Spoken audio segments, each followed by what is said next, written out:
नमस्कार, TCH live पर आपका स्वागत है। मैं हूं शालिनी।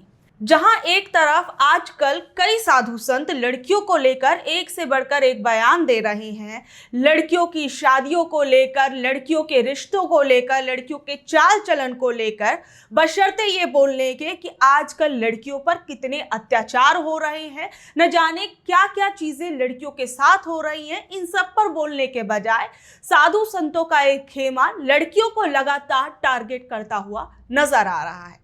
वहीं दूसरी ओर एक बड़ी खबर निकलकर सामने आ रही है, जहां अब तक लड़कियों पर कई साधु संत इस तरीके की टीका टिप्पणियां तो कर ही रहे थे, वहीं धीरेंद्र शास्त्री के बागेश्वर धाम को लेकर एक बड़ी खबर सामने आई है। धीरेंद्र शास्त्री के बागेश्वर धाम को लेकर कहा जा रहा है कि वहां पर लड़कियों की तस्करी की जाती है। जी बिल्कुल ठीक सुना आपने, ये खबर कई समाचारों पर भी दिखाई गई।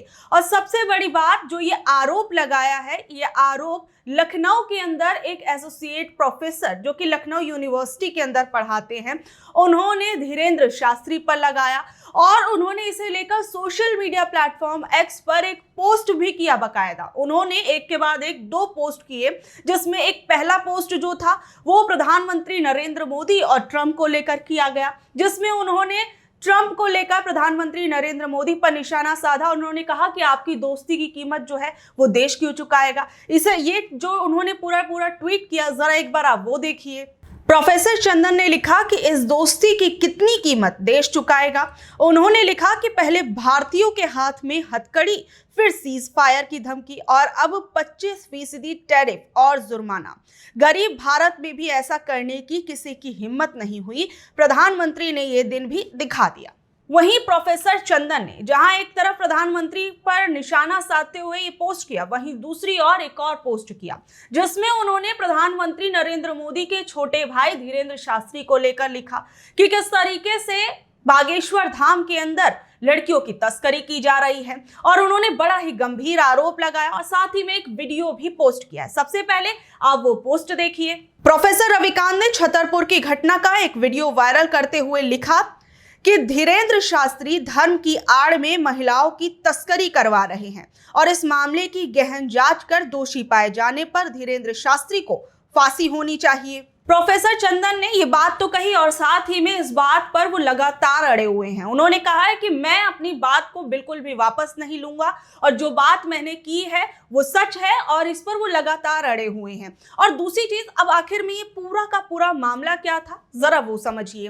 दरअसल एक वीडियो जो है वो लगातार वायरल हो रहा है और कहा गया कि इस वीडियो के अंदर एक एम्बुलेंस के अंदर कुछ लड़कियां थी और ये लड़कियां जो थी बागेश्वर धाम में तस्करी के लिए ले जाई जा रही थी, लेकिन बागेश्वर धाम की तरफ से इस पर कुछ और ही सफाई आई है। तो सबसे पहले ये पूरा मामला जानिए। दरअसल 28 जुलाई की रात 9 बजे छतरपुर पुलिस ने एक एम्बुलेंस को पठा चौकी क्षेत्र में रोका।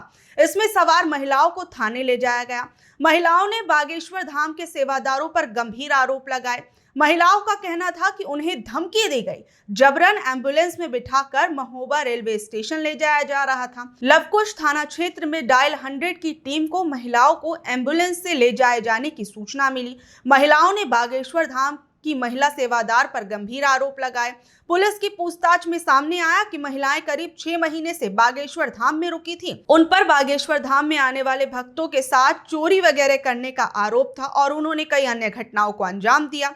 लेकिन पुलिस की पूछताछ के बाद महिलाओं को छोड़ दिया गया और पहचान छिपाकर रहने वाली महिलाओं को भी घर भेजे जाने की बात सामने आई। अब जिस तरीके से कहा गया कि महिलाओं को रेलवे स्टेशन छोड़ा जा रहा था क्योंकि वो लोग बागेश्वर धाम के अंदर कुछ गलत हरकतें कर रही थी, चोरी चकारी कर रही थी, लेकिन सवाल उठता है कि आखिर में अगर महिलाएं इस तरीके की हरकत कर रही थी तो उस दौरान पुलिस को बुलाकर उन्हें अरेस्ट क्यों नहीं कराया गया, क्यों इस पूरे मामले की जांच नहीं कराई गई, और फिर बाद में जब ये महिलाएं पकड़ी भी गई तो पुलिस ने पूरी जांच क्यों नहीं की, पुलिस ने भी इन महिलाओं को क्यों छोड़ दिया। क्या वाकई में जो प्रोफेसर ये आरोप लगा रहे हैं, क्या उनमें कोई सच्चाई है? क्योंकि जिस तरीके से महिलाएं जो हैं उस वीडियो के अंदर चीखती हुई चिल्लाती हुई नजर आ रही हैं और उनका कहना है कि हमें ये पता ही नहीं है कि हमें ले जाया कहाँ जा रहा है, तो आखिर में लड़कियों को बिना बताए कहां ले जाया जा रहा था। और जिस तरीके से उस वीडियो के अंदर अगर आप खुद देखेंगे, जो बागेश्वर धाम के सेवादार हैं वो बिल्कुल एकदम शांत खड़े हुए नजर आ रहे हैं, कोई कुछ भी टिप्पणी करता हुआ नजर नहीं आ रहा है। लेकिन वहीं दूसरी ओर जो है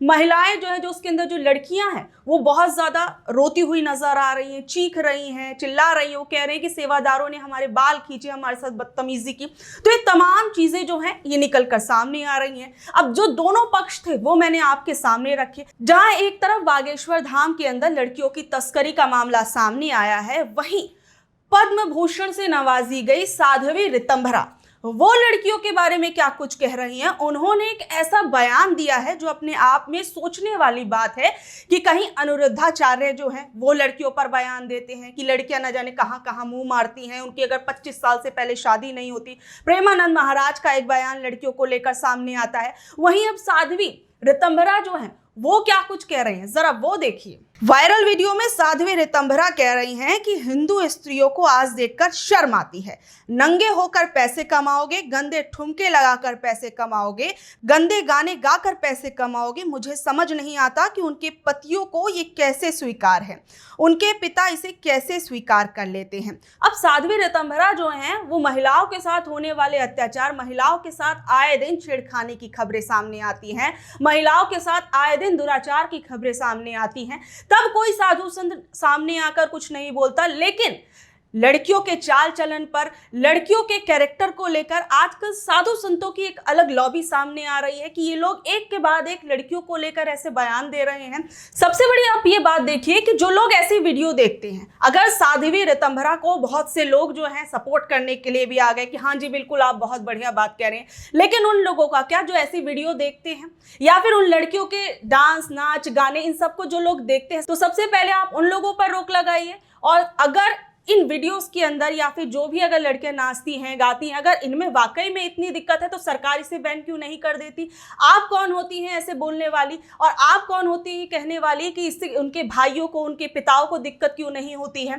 तो देखिए, आप खुद देखिए कि एक के बाद एक लड़कियों के साथ जो गलत हरकतें होती हैं उस पर बोलने के लिए कोई नहीं आता। लेकिन अगर लड़कियां सोशल मीडिया के जरिए पैसे कमा रही हैं, अपना घर परिवार चला रही हैं, तो ऐसे में इन साधु संतों के पेट में आजकल दर्द होने लगा है, इतनी मरोड़े उठने लगी हैं कि एक के बाद एक आकर ऐसे ऐसे बयान देते हैं। और सबसे बड़ी बात आप देखिए कि अभी हाल फिलहाल में एक ऐसी घटना सामने आई है जो वाकई में अपने आप में बेहद शर्मनाक है। और एक घटना कहां से सामने आई है? ये घटना सामने आई है मोदी जी के संसदीय क्षेत्र वाराणसी से।